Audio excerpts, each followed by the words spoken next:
Assalamualaikum warahmatullahi wabarakatuh.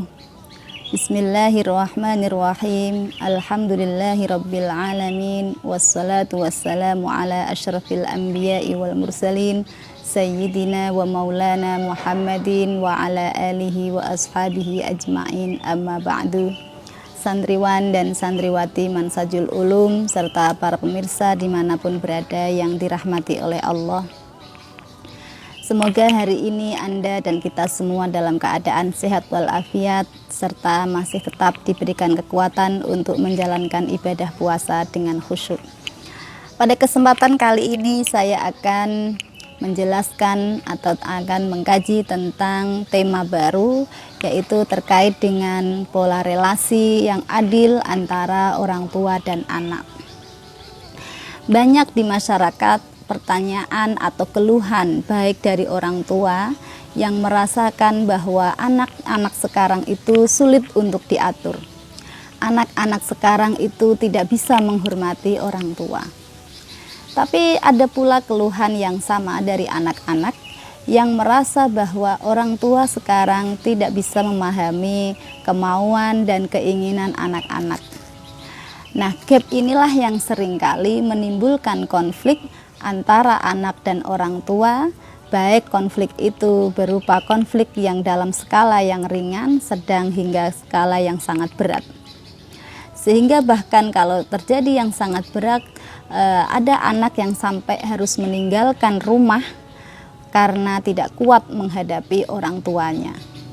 Atau sebaliknya, ada pula orang tua yang merasa stres dan putus asa ketika menghadapi perilaku anaknya yang sulit diatur. Bagaimana sebenarnya orang tua dan anak ini membangun relasi yang adil menurut Islam? Ajaran Islam sebenarnya memberikan keindahan atau memberikan patokan etika yang sangat indah. Saya menyebutnya adalah ajaran tentang harmoni. Nabi dalam beberapa hadisnya memberikan contoh dan memberikan panduan yang sangat gamblang.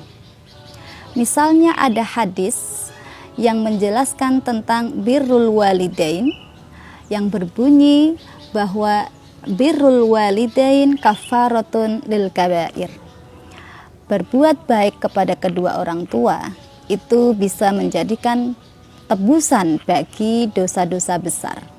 Nah, dalam hubungan yang harmoni, dalam konsep harmoni, hadis yang semacam ini menunjukkan ini adalah hadis yang harus dipakai oleh anak. Karena konsep harmoni adalah konsep yang mengajarkan bagaimana orang tua dan anak atau nanti relasi dua orang yang berbeda itu harus memberikan atau harus menyesuaikan diri dalam posisinya masing-masing. Hadis di atas ini adalah pegangan seorang anak yang tidak boleh dipakai oleh orang tua. Karena kalau hadis anak dipakai oleh orang tua, maka bisa menimbulkan sikap orang tua yang semena-mena terhadap anak. Lalu apa yang harus dipegangi oleh orang tua di dalam mendidik anaknya?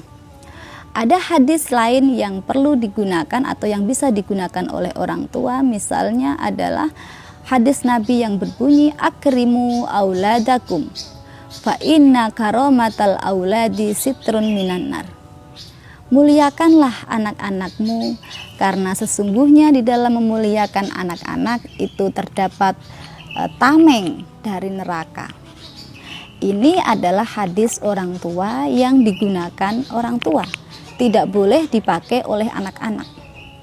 Karena kalau hadis ini dipakai oleh anak-anak, maka menimbulkan tindakan anak-anak yang bisa semena-mena terhadap orang tua.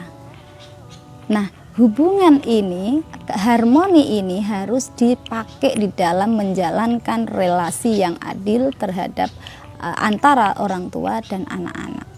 Jika tidak, maka yang terjadi adalah seperti keluhan-keluhan di masyarakat tadi.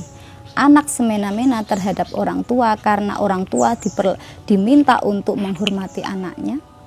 Sementara sebaliknya, orang tua juga bisa semena-mena terhadap anak karena anak merasa karena orang tua merasa bahwa apapun tindakan orang tua itu menjadi harus diterima oleh anak, karena itu adalah syarat anak mendapatkan ridho dari Allah. Nah, inilah yang disebut dengan ketidakadilan. Jadi ketidakadilan pada dasarnya adalah ketika kita tidak bisa menempatkan pada posisi yang sesuai, pada posisi masing-masing yang sesuai, sehingga itu bisa menimbulkan kezaliman.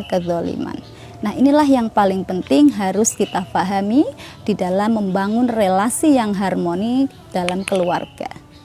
Birrul walidain bisa dilakukan dengan banyak cara. Misalnya dengan membantu orang tua, dengan menyediakan makanan untuk orang tua jika kita punya sesuatu yang bisa kita gunakan untuk membeli makanan, atau berkata yang baik kepada orang tua.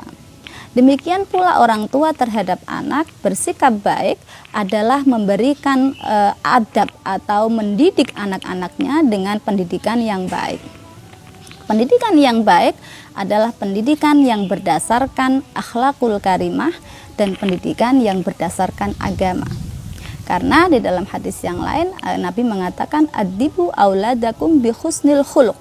Jadi didiklah anak-anakmu dengan husnul khuluq, dengan perilaku atau budi pekerti yang baik. Nah, ini yang paling penting harus kita pahami di dalam membangun relasi yang adil antara orang tua dan anak-anak. Semoga ini bisa bermanfaat untuk kita semuanya.